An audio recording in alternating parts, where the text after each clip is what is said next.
eu sou o Papini, sejam bem-vindos a mais um episódio do nosso Pod Colabora. Muito bom tê-los aqui, como você sabe, toda quinta-feira um episódio novo com alguém muito especial, né? E hoje, gente, nós vamos falar sobre um tema que eu particularmente gosto muito, até pelo meu histórico na área da saúde, na indústria farmacêutica como um todo, que é o tema da prescrição digital. Nós vamos falar com um grande executivo aqui, a gente quer explorar também essa experiência dele como executivo, mas desse momento da prescrição digital no Brasil e das tendências, né? Quer dizer, o que ela vai impactar ainda mais para o bem da saúde. E aí, com muito prazer, pessoal, que eu quero anunciar para vocês que nós estamos aqui com o Rodolfo Schunk, né? Que é o CEO da Memed e que tem uma longa experiência como executivo, mas não na área da saúde. E a gente vai conversar um pouquinho sobre isso. Rodolfo, muito obrigado pela sua vinda aqui, pelo seu tempo e espero que a gente possa ter uma boa conversa aqui. Muito obrigado, assim, lisonjeado, honrado por ter sido convidado. Vai ser muito bacana poder conversar sobre isso. Obrigado mesmo. Boa. E aí, conta para nós, Rodolfo, você não é da área da saúde. Não sou. Né? Então, conta um pouco desse histórico de trabalhar em 4 continentes, trabalhar num mercado diferente e como você chegou até a Memed. Olha, Papini, na verdade, eu sempre falo que eu não sou, mas meu primeiro emprego como estagiário foi em saúde. Meu primeiro emprego como estagiário, aí, analista efetivado, trabalhei 3 anos na Roche Farmacêutica. Roche. Meu primeiro emprego, trabalhando com inteligência de mercado, trabalhando com informações de prescrição médica. Naquela época escaneavam prescrições no balcão da farmácia e otimizando o trabalho da força de propagandistas, né, da força de visitação. E depois 21 anos de Ambev, AB InBev, né, e agora Full Circle, né, o círculo que se volta, né, que se completa, e eu voltei para a saúde, voltei para a prescrição. Acho que é super curioso, assim, como a vida dá voltas. Assim. Quer dizer, tinha alguma coisa destinada ali mesmo. Mas a vida dá mesmo, voltas. Né? Eu achei que eu nunca ia voltar para isso. E aí, depois, 21 anos depois, eu me vejo trabalhando no que eu fazia no meu primeiro estágio. Que legal. E a sua formação de base é? Administração. E até estereótipo de asiático, né? Eu falo assim, já dou aquela desconstruída, muito mais humanas do que exatas. Perfeito. Né? Então, se eu não tivesse feito administração, acho que eu faria jornalismo, ou eu faria marketing, com certeza. Eu entrei na administração muito por causa de marketing. Eu tenho uma paixão por consumidores, por como as pessoas pensam, resolver problema das pessoas, né? Então eu entrei em negócios por esse ângulo, assim, mais de humanas do que de exatos, eu diria. E você falou da Ambev, né? Que é um grande, não só uma grande empresa, mas a gente sabe um grande investidor em vários segmentos, né? O grupo. Os controladores. Os controladores. Mas lá você cuidava do quê? Qual que era a Na AB InBev? Isso. Bom, em 21 anos são muitas coisas, né? Mas a sua Trabalhei muito com marketing, construção de marcas, mudança de hábitos, né? Por exemplo, eu falo que eu fui para a China. Eu trabalhei na China 10 anos. Morei 10 anos na China. E o nosso objetivo era ensinar 1 bilhão de pessoas a beber cerveja. Então tem muito dessa coisa de por que eles escolhem uma coisa, não escolhem outra coisa, por que ele mudaria o hábito dele, o que faria ele mudar o hábito, um hábito milenar, né? Então eu sempre trabalhei nessa área, né? Mas na Ambev eu já era um pouquinho mais uma frente um pouquinho mais progressiva, eu pensava muito em disrupção, eu pensava muito em novos modelos de negócios. E eu tive uma passagem também em que eu fui baseado na Austrália durante 4 anos, em que eu montei o nosso Corporate Venture Capital, de investir em novas empresas, novas teses, no ramo de bebidas, no ramo de bens de consumo, mas olhando para a Ásia toda, né? Então, eu tive uma experiência com países em desenvolvimento também, né? De investir em teses de growth e de teses de crescimento, né? e de startups na Índia, no Vietnã. Então, realmente, eu tirei proveito do fato da AB InBev ser uma empresa realmente multinacional e essa passagem por tantos países, acho que moldou muito o que eu sou hoje como profissional também. Você tem um grande marco que é mais conhecido da população como um todo, que é o Zé Delivery. Verdade, uma bênção, né? Conta esse case aqui para nós. Então, talvez a história é um pouco isso. Nessa minha jornada dentro da AB InBev, eu me aproximei muito do mundo de tecnologia, né? E não é uma coisa que cai do céu às vezes, você corre atrás. Por exemplo, eu lembro que uma empresa que eu queria porque queria investir, eu acho que nem tinha um mandato, uma tese, mas eu acreditava muito, eu já acabei convencendo a empresa a comprar o maior site de e-commerce de bebidas da Austrália, por exemplo, porque eu sabia que e-commerce era a bola da vez, que assim a gente tinha que se digitalizar. E Isso foi quando? Em que ano? foi em 2016. Uau. E foi ali que eu aprendi muito sobre o que eu sei sobre startup, sobre e-commerce, sobre modelo ágil de gestão, né? Aprendi com os founders brilhantes, né?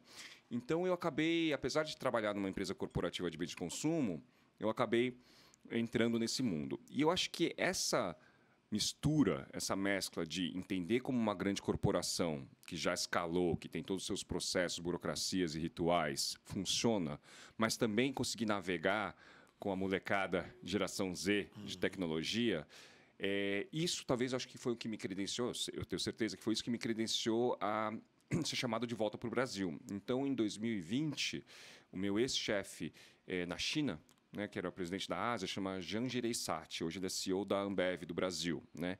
E ele me ligou e me chamou assim, Chung, pandemia, só se fala em direto ao consumidor, que a gente fala, só se fala em varejo eletrônico, só se fala em digital native brands, só se fala em modelos diferentes de cadeia de valor. Por que você não volta aqui para o Brasil e me ajuda a tocar todas as empresas que a gente tem, digitais, né, de disrupção digital de varejo? E a terceira maior delas, não é a maior, é a terceira maior, mas é a que a gente vê muito, muita ambição, muita visão, a gente acha que vai vencer, ela se chama Zé Delivery, né? E aí eu voltei, quando estourou a pandemia, para cuidar do Zé Delivery como CEO numa fase de crescimento exponencial. E essa foi a minha bênção, assim, de ter participado dessa história do Zé Delivery. E você pega o Zé Delivery com isso? 100 e poucos funcionários, né? E eu entreguei com 800 funcionários, unicórnio, que a gente fala, porque tinha um faturamento grande de hora de grandeza de 5 bilhões de reais, né? Quer dizer, um baita case legal. Então foram 3 anos e pouco absolutamente intensos. Imagino. E num ambiente de incerteza, né? Porque o início da pandemia, oportunidade, mas muita incerteza. Exato, né? A história do Zé é que, então, eu não sou founder do Zé. É uma história, é um projeto dos trainees da Ambev, da molecada, tal, que tem aí já seus 11 anos hoje, né? Uma história de resiliência, mas que quando a oportunidade chegou, né, o momento da verdade chegou, o Zé já estava preparado. Tinha 1 milhão de pedidos por mês naquela época. Estava com o Market Product Fit, que a gente fala, né, provado, né, já tinha um modelo de negócio provado e a gente precisava escalar, né, profissionalizar também, né? E eu acho que é isso que era o meu papel, de levar a empresa com uma ideia bem feita para atingir a escala, para vencer. Então, eu não sou o fundador, mas eu consegui trazer ela para o tamanho. A atração e o crescimento, né? Pós. E aí, Rodolfo, como é que você pega toda essa bagagem, toda essa experiência no mercado muito específico, como é que você veio parar na MEMED, prescrição digital, saúde como um todo? Conta para nós, como aconteceu isso? Olha, como aconteceu é porque quando a gente fez a integração do Zé, né, que era o nosso exit strategy, né, eu tive a liberdade de tomar meus rumos. E eu sabia que eu queria mudar de setor, porque eu fiquei 21 anos vendendo cerveja, né, e assim, por propósito, por desafio intelectual, eu queria muito fazer outra coisa, mudar de setor. E eu pensei muito sobre propósito, e talvez essa experiência de ter morado fora do Brasil me traz muito essa coisa de voltar para o Brasil, olhar e quais são as coisas assim que eu fico indignado, né? Eu pensei muito em educação, né?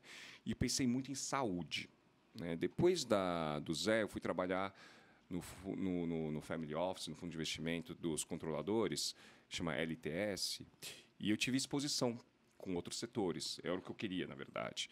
E eu tive exposição com saúde. Eu comecei a estudar saúde, entender das teses e me encantei. E foi esse movimento que eu falei assim, cara, eu queria muito dedicar os meus próximos anos, espero que os melhores anos profissionais meus, para a saúde, para mudar, para resolver problemas, fricções na saúde, né? Saúde, basicamente porque é o maior, eu falo assim que é o maior setor da economia dos Estados Unidos, né? Então com certeza vai ser o maior setor da economia brasileira, né? A demografia, obviamente, vai ajudar a gente, né? Não tem dúvida. A relevância vai só aumentar, né? A longevidade das pessoas vai só aumentar o setor. Mas é engraçado que é um setor cheio de fricção. todo fragmentado, né? Muitas teses de verticalização, né? Então, durante muito tempo, a palavra interoperabilidade vai ser um problema no Brasil, né? Muitas verticais, né? E, assim, o setor menos digitalizado. E por que ele é tão pouco digitalizado? Como eu estudo plataformas, ecossistemas de digitalização, eu enxerguei o prato cheio para mim. É um lugar que tem muito recurso, né? Tem muito dinheiro, tem uma escala gigantesca, cheio de problemas. Eu acho que é aí que eu quero dedicar meus melhores anos da minha carreira. Então, foi isso que me trouxe para a saúde, sabe, Papinho? E eu estou há muito tempo na saúde e é muito legal recebê-lo, porque você traz oxigena muito, né? Mas com A humildade, cadeia. porque assim, é um setor muito específico, muito técnico, não é? Mas eu acho que tenho tem muito essa que troca, aprender, troca de assim. experiência vai ser muito boa. Mas eu tenho preciso aprender dúvida muito, que você vai acelerar esse processo, ainda mais na MEMED. E aí, acho que muita gente que está nos ouvindo, nos assistindo, conhece a MEMED. A gente tem um público da área da saúde bem grande, mas a gente também tem né, o pessoal que nunca ouviu falar ou já recebeu uma prescrição, mas não sabe que veio da MEMED. Conta para nós um pouco da MEMED. Olha, eu me apaixonei pela tese. Quando eu vi, óbvio que eu estava pensando em saúde. Aí você começa a olhar tudo que tem em saúde, todos os setores, todas as empresas. E eu olhei a MEMED e falei, meu Deus, isso aqui é muito especial. Pelo potencial, tem um potencial muito grande, tem um potencial transformador grande. Basicamente, a MEMED é uma empresa pioneira, ela meio que foi pioneira em prescrição digital no Brasil e ela já tem seus 11 anos de idade. Né? Então, no momento em que realmente não se imaginava, nem sabia-se o que era uma assinatura digital. Né? Os médicos não faziam ideia de como assinar digitalmente um documento. Né? E a MEMED lá atrás, bem pioneira mesmo, foi fundada por médicos também, né? Dermatologistas, e ela foi durante muitos anos nessa jornada de fazer uma prescrição remota digital. Né? E ela teve a oportunidade até de desenhar, escrever os protocolos de como seria isso, trabalhou muito com a Anvisa em Brasília, com ITI, e sempre foi líder. Né? Ela é líder, ela venceu, porque ela virou, nas nossas estimativas, muito mais que 50% de participação de mercado em prescrições digitais. Tá. Né? Então, ela é pioneira, líder, desenvolveu, né, esse crescimento, mas a gente estima que prescrição digital não é nem 10% do Brasil. Volume total. Olha, interessante então, isso. ainda tem Hoje, muito, quantos médicos já utilizam a prescrição digital? A gente estima que no Brasil existe um universo de uns 500 mil médicos. 600 mil médicos. Isso. Esse ano, mais de 120 mil já usaram a MEMED, usam a MEMED ativamente. Né? Na base de cadastro, a gente tem muito mais. Tem metade dos médicos brasileiros tem cadastro na MEMED e 120 usam ativamente. Ativamente, 120. Que é um número muito legal. Expressivo, porque né? Bem expressivo.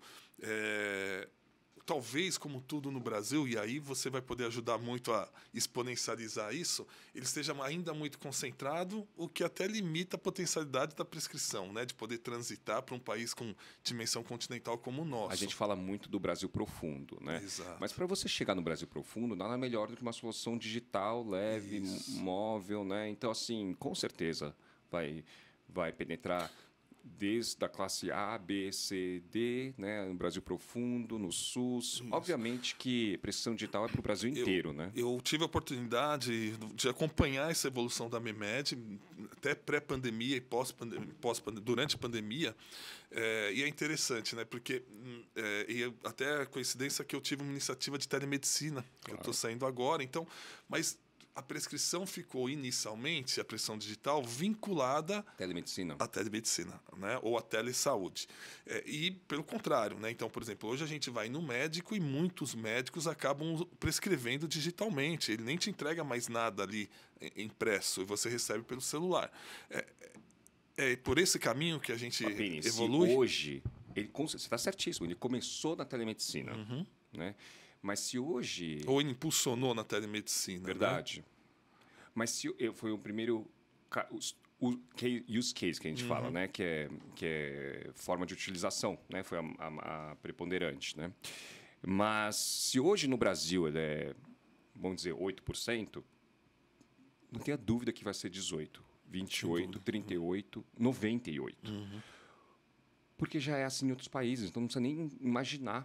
Né? Assim, Estados Unidos tem uma plataforma chamada AssureScript, processou 2 bilhões de prescrições no ano passado. Então, é óbvio que a prescrição digital vai ser o padrão, vai se tornar o padrão. E o Brasil está atrasado comparado com outros países. Né?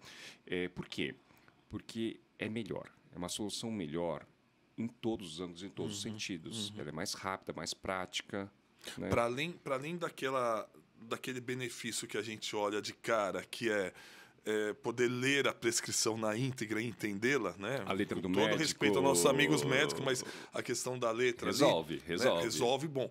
Mas eu acho que tem... O que mais que ela outros tem benefícios. de benefícios? Acho que é até legal a gente explicar, Sim, se alguém não souber. Então, basicamente, uma prescrição digital da Memed, ela está na tela do computador do médico, né? E ele vai lá e ele já faz a prescrição lá dentro. Né? Então, ele digita, e ao invés de digitar um texto livre, ele já auxilia ele, porque ele tem toda a parametrização. Então, ele digita qualquer molécula. Amoxi, aparece todas as amoxicilinas do Brasil, Legal. com a bula, com o preço, com os Que não são poucas. que não são Vocês poucas. conseguem manter um banco de dados atualizado. Essa é a grande investimento que a gente faz. A gente tem um corpo de dezenas de farmacêuticas e farmacêuticos que eles estão sempre atualizando, colocando... A gente nunca decide nada por ninguém, obviamente, mas a gente dá todas as informações para o médico tomar as melhores decisões. Indicação, contraindicação, interação medicamentosa. Né? São fatores tem um fator de inteligência ali por trás que a gente ajuda o médico a escolher os melhores tratamentos. Né? Nunca favorecendo nenhum, obviamente. Então, é um software que ajuda o médico a ser mais inteligente, mais eficiente, mais rápido. Né? E vai ter tudo tabuladinho, então a parte de dados ajuda muito o hospital, o plano de saúde, porque as coisas são organizadas. Né? E aí ele clica um botão, ele põe o CPF do paciente, o celular do paciente, e aí a prescrição vai direto para o celular do paciente, né? No WhatsApp, no e-mail ou no SMS, como o paciente preferir. E ali é um QR Code. Ele também tem um código, né? E esse código ele é lido e aceito por praticamente, a Memed é praticamente aceita por todas as farmácias do Brasil. Legal. Então, quando você chega na farmácia, você não precisa digitar tudo. Você clica e já aparece. Você ganha tempo e muito mais praticidade rápido, ali. né? E até efetividade, né? Porque realmente é um medicamento prescrito. Exato, que existe, que está na posologia correta, que está na apresentação correta. Né? E basicamente isso que é uma prescrição digital. Então, a primeira coisa que você perguntou é por que ela é melhor. Ela é melhor porque ela é digital, é mais rápida, é mais prática, você não perde. Né? Mas tem muitos outros benefícios também que a gente vai ver. Na verdade, ele é muito melhor para o médico, ele é muito melhor para a indústria farmacêutica, porque você parametriza quais são as apresentações que existem, que não existem, que são indicadas, contraindicadas. É melhor para o paciente, é melhor para o plano de saúde, que quer aderência ao tratamento, não quer sinistralidade. Né? É melhor para a farmácia, que agiliza tem um processo. É melhor para o farmacêutico. Você tem um ganha-ganha inteiro na cadeia. É o que eu acredito. Então, assim, por isso que a prescrição digital ela vai só aumentar. Mas ela tem suas barreiras, ela tem suas restrições, suas regulamentações, né? Tem suas explicações de por que ainda não é 100%, vamos dizer assim. Mas tem as analogias, assim. Gente, prescrição médica, para mim, no papel, é o talão de cheque. Boa. É óbvio que vai digitalizar. E quando você olha por esse caminho, hoje a gente percebe que os médicos, né, e a gente caminha, como você comentou, para quase 600 mil médicos, são 35, 49 mil médicos por ano no Brasil.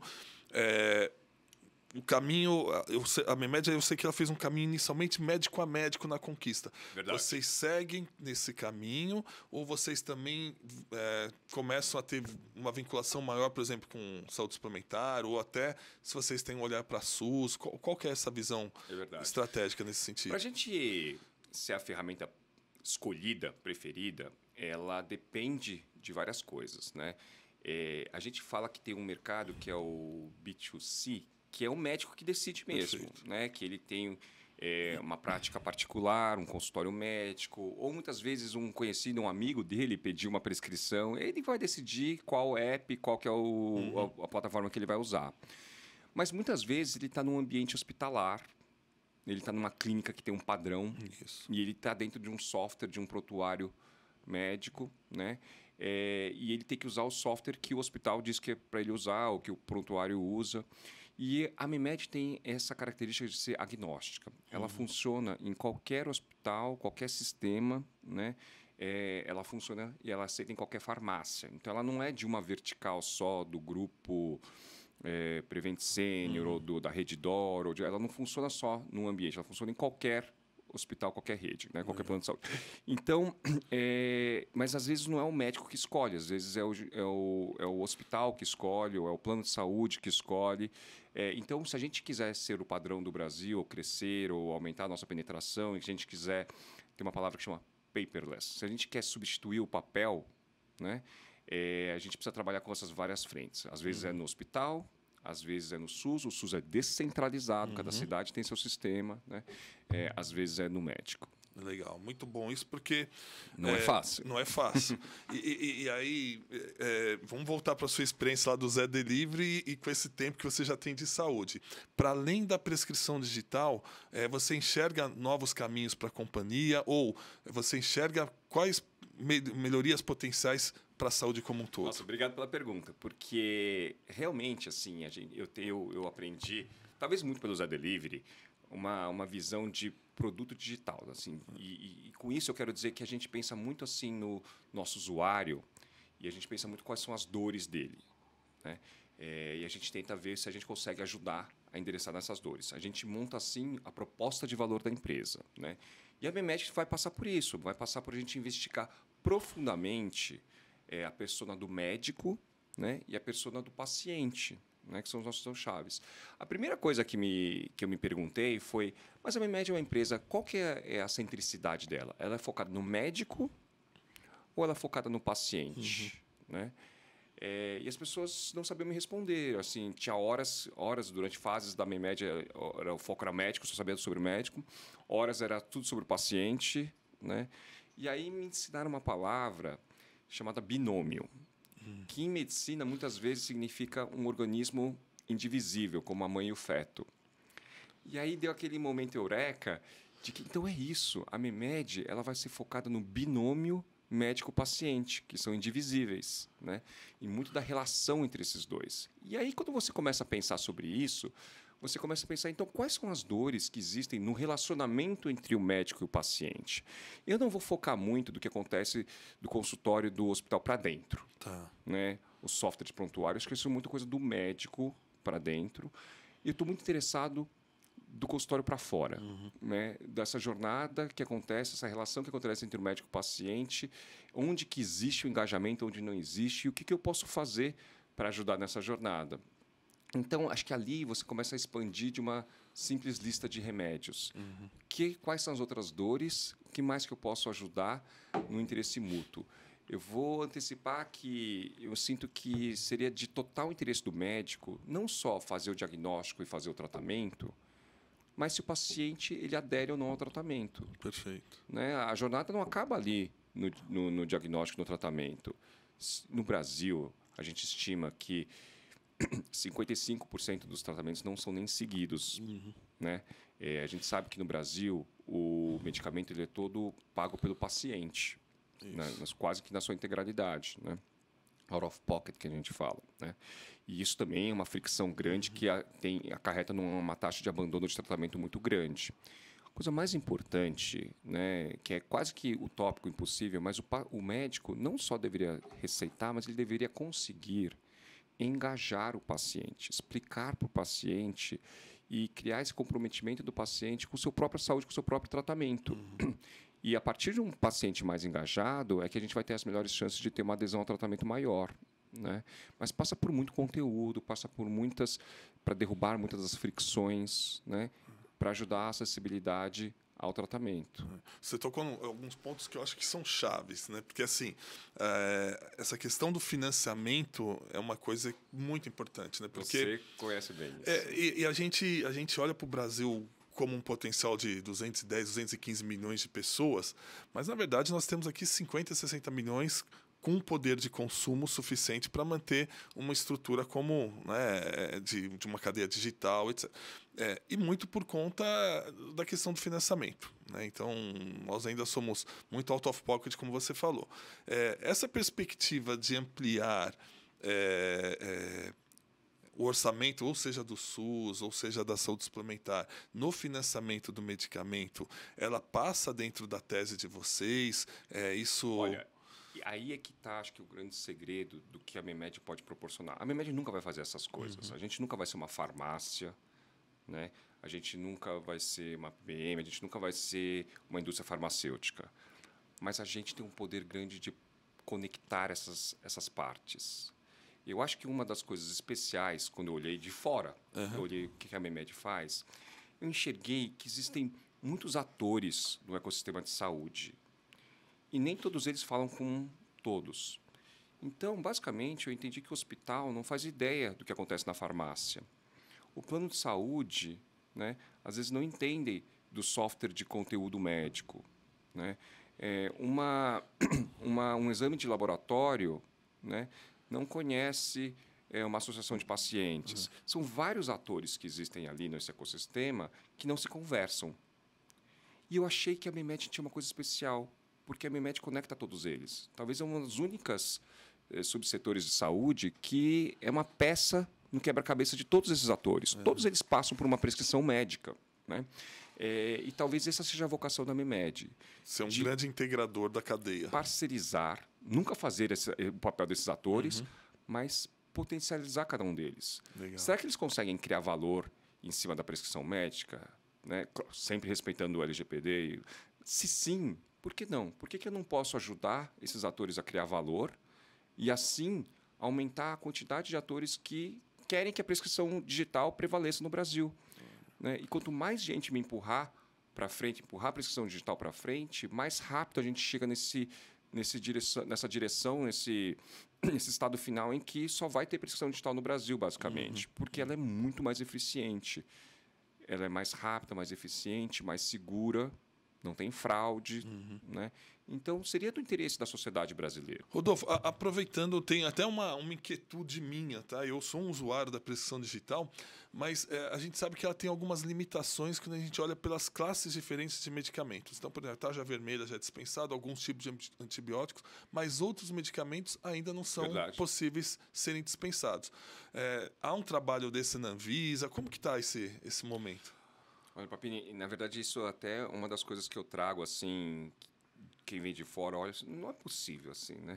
É curioso que tarja preta, né, talonário azul e amarelo, não pode ser prescrito digitalmente. E eu acho até contraintuitivo, porque, na verdade, não só deveria poder, como acho que quase que deveria só poder ser digital. Por quê? Até para um controle maior, né? Por causa do controle, assim, se fosse digital, você conseguiria traquear tudo. Você conseguiria traquear a quantidade produzida de medicamentos com a quantidade receitada. Então, um médico, né, quantos remédios que ele receita, né? Um paciente, quantas vezes ele é receitado com aquele remédio.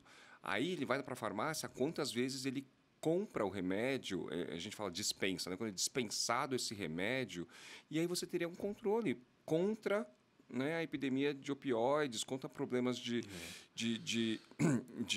dependência. Para mim, assim, é inconcebível que a gente ainda faz isso no papel, que é muito mais frágil, sujeito a fraudes, né? Em outros países não pode, assim, em outros países é tudo controlado. E não só isso, como é amplamente divulgado, que até existe um apagão, assim, que a Anvisa não tem mais conseguido controlar essa informação, né? E eu acho que prescrição digital poderia resolver muito isso. Esse é um outro jeito de por que prescrição digital seria do interesse da saúde, do governo, da Anvisa e da sociedade. Você falando agora, eu lembro de alguns casos na telemedicina onde nós conseguimos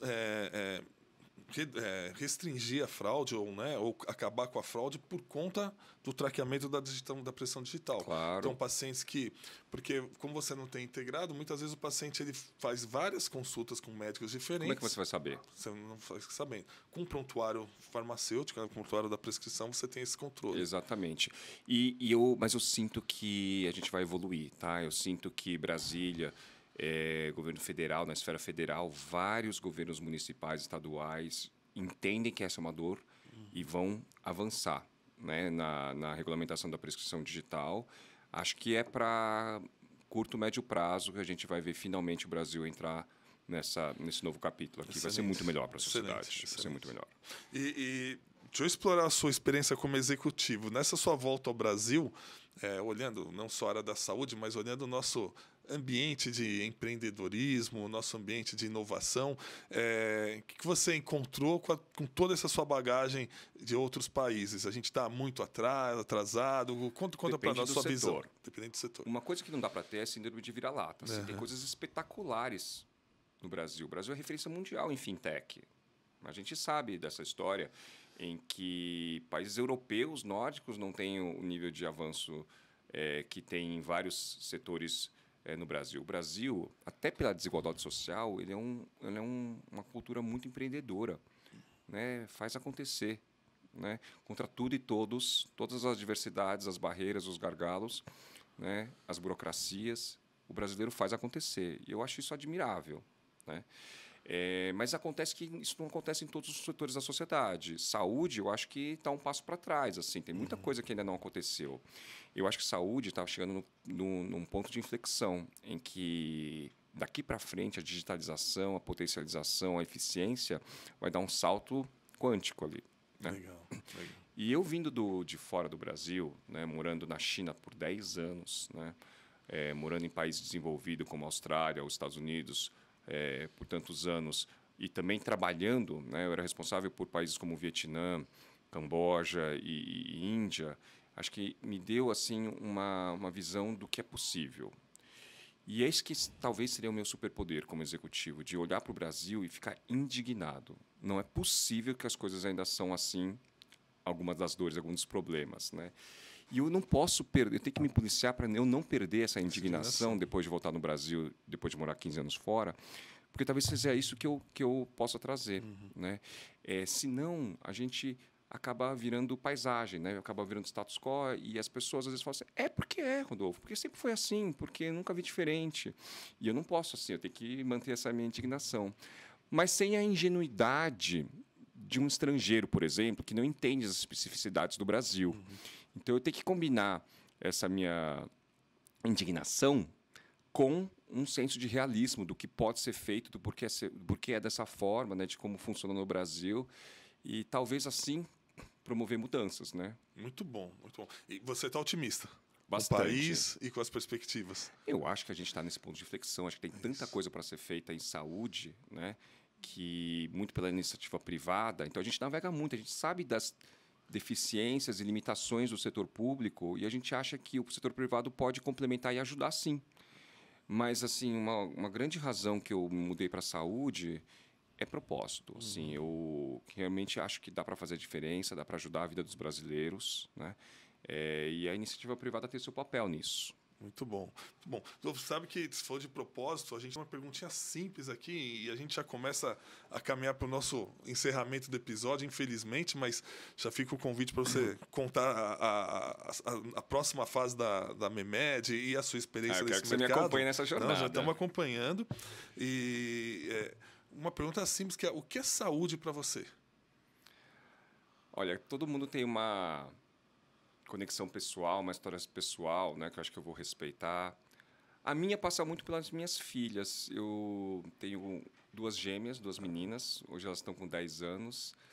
Mas elas nasceram muito prematuras. Nasceram com... Aqui no Brasil? Na China. Na China, uau. Nasceram na China. Foram alfabetizadas na Austrália e agora voltaram para o Brasil. Agora são trilíngues agora. Uau. Mas a língua materna delas é mandarim. E elas nasceram muito prematuras. Elas nasceram com 1 quilo e pouquinho, as duas. E passamos assim por uma fase que tinha até diagnósticos assim de que uma ia ser surda, surda e muda, né? Se você nasce surdo, que ia ter bastante problema durante o desenvolvimento delas e tudo mais. Hoje elas são absolutamente saudáveis e óbvio assim por acesso a uma saúde de ponta, qualidade. Né? Eu tive meses Eu me mudei para morar do lado do hospital durante meses. Eu passei por toda aquela jornada de pesquisar sozinho, próprio, né? E é uma jornada muito solitária. E as decisões naquela época eram todas muito assim exageradas. Assim. O médico falava assim, olha, a gente tem que dar esse tratamento, mas tem contraindicações. Assim, qual que é o efeito colateral? Ela pode ter problema congênito, ela tem problema congênito no coração, pode dar um problema no cérebro, no desenvolvimento. Então, assim, as incertezas meu todas. Meu Deus do céu, você vai pedir para eu decidir isso? Não tenho assim. Então eu passei, acho que isso me transformou a minha visão sobre saúde, né? Outro ponto é que talvez como muitas pessoas aqui ouvindo, eu tenho pais idosos, meu pai tem mais avançado, né? Eu sou temporão. Meu pai tem 83 anos, minha mãe tem 81, saudáveis. O meu sogro viúvo tem 93 anos. Então, essas coisas são a parte da sua vida, né? Cuidar de pessoas, assim, é o meu dia a dia também, né? E é uma jornada solitária, difícil navegar. Essa é a minha conexão pessoal, mas todo mundo tem a sua conexão pessoal com a saúde, não é isso? Olha, eu vou dizer uma coisa. Eu acho que você está predestinado para vir fazer a diferença na saúde, porque a sua experiência prévia na Roche, todo esse cenário que você teve de... Estava escrito nas estrelas. Escrito. Então, muito legal. Olha, estou muito empolgado, sabe? Que bom. Que bom. Estou muito empolgado. É bom, né, a gente ter pessoas como você, profissionais, né, com tanta experiência e tanto sucesso na carreira, poder, né, se juntar à área da saúde para fazer essa transformação que a gente precisa. Então, fico muito feliz. E, novamente, obrigado por ter vindo aqui no Pod Colabora, ter compartilhado a sua história, compartilhado aí também essa vivência dessa transformação da MEMED, por que não? Né? Essa nova fase da MEMED, que eu tenho certeza que continuará tendo muito sucesso também. Tem uma lembrança aqui para você, que é a nossa caneca do Pod Colabora.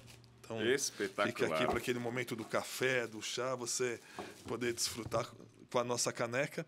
E obrigado novamente pela presença. Papini, obrigado. Foi um prazer. Assim, adorei o papo. Quero que você me acompanhe nessa jornada aqui. Parabéns por tudo que você tem feito. Parabéns pelo propósito que eu sei que você tem em estar em saúde. Obrigado. Legal. Estamos juntos nessa. Obrigadão.